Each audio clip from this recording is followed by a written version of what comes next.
Hi, everybody. Nathan Jennison here of the Mortgage Architects, and we're going to go over the home buying process because we get a lot of questions on this, and there's a lot of anxiety about what to expect when you're in the process of purchasing a home. So first off, select your team. This is your real estate agent, and if you're getting a mortgage loan, your lender. Whatever you do, do not select your lender and do not select your real estate agent based upon, oh, they happen to be somebody I'm related to, or I just happen to know them. You have to choose a team here that's going to be excellent on your side. It's one of the biggest purchases you've made to date. You want to make sure that you have somebody that can negotiate well for you, that knows the areas that you're purchasing in, and that is always going to be working in your best interest. In terms of lenders, many of them are predatory. Many of them do not tell you all the things that you need to know up front or educate you along the way. Both your agent and your lender should work as a team to make sure that you are well educated and have the information to make decisions that are in your best interest based upon your priorities, not theirs. Again, super key, read reviews, ask around, do not go with just anyone. Beyond that, we're going to do a pre-approval. So this is really important. If you're getting a mortgage loan, you're going to get pre-approved. If you do a pre-qualification, you are putting yourself at a downside. A pre-qualification just means that somebody has pulled your credit and is working off the information that you provided verbally. It is not going to carry a lot of weight with the selling side. A pre-approval means that you've done an application, you've uploaded documents, that information has been verified, and algorithms have been run. This weighs much more heavily for the sellers, and they're much more likely to choose an offer that's been based on a pre-approval as opposed to a pre-qualification. Do not skip this step. And it's really good to allow at least a week for if there's any verifications that have to be done. That can take some time. Get under contract. You're going to be out shopping. There's a lot of homes you're looking at. You want to find a home that's going to best deliver on your priorities and fit that bucket list that you're approved to. And then after that, you're making offers. And ultimately, your real estate agent is negotiating to get you under contract. That's the key next step. Once you're under contract, we're going to lock that interest rate. This means that you're going to have a protected position in the interest rate market. That will be the rate that you will close your loan with.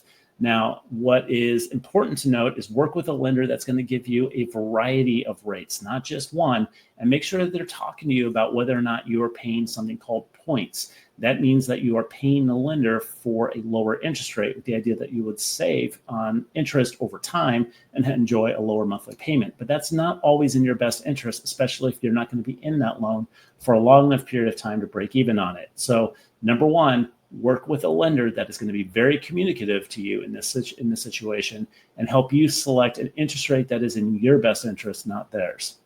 Next, disclosures. The lender has to get disclosures out to you within a certain amount of time to stay compliant.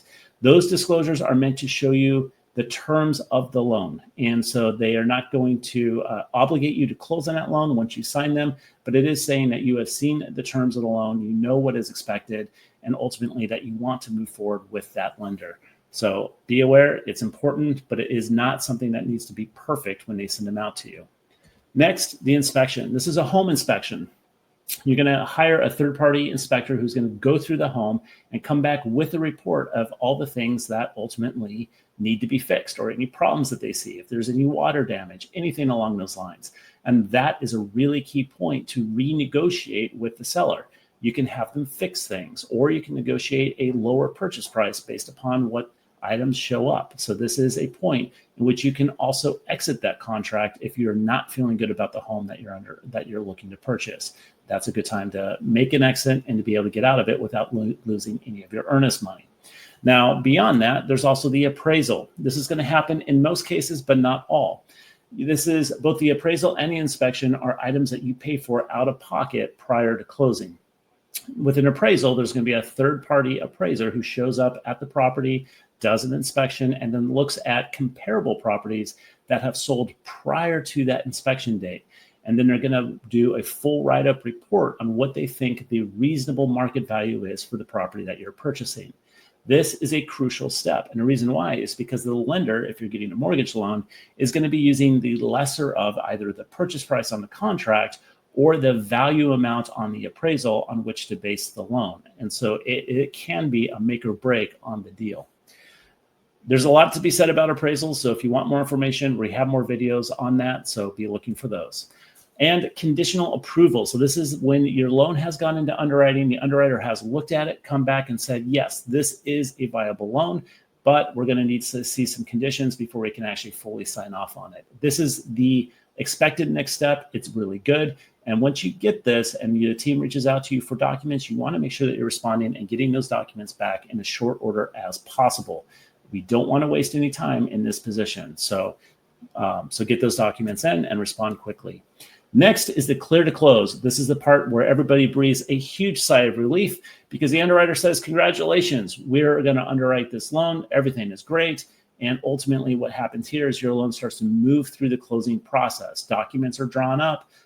The lender and title, they balance figures and come to agreement. And they're going to be reaching out to you with exactly how much money you're going to need to bring to closing via wire or cashier's check. So that's a really important step. And speaking of wires, do not just wire funds based upon an email that gets sent to you. There's a ton of wire fraud. And so you want to make sure that this is that you're calling the actual title company and not from a number that's provided via an email, but you're calling the title company, verifying that it is the title company and getting the wire instructions that you need to send your wire. Do not skip this step. Finally, it's closing day. This is where you wake up, you do some good wrist stretches. You're going to be signing your name a lot.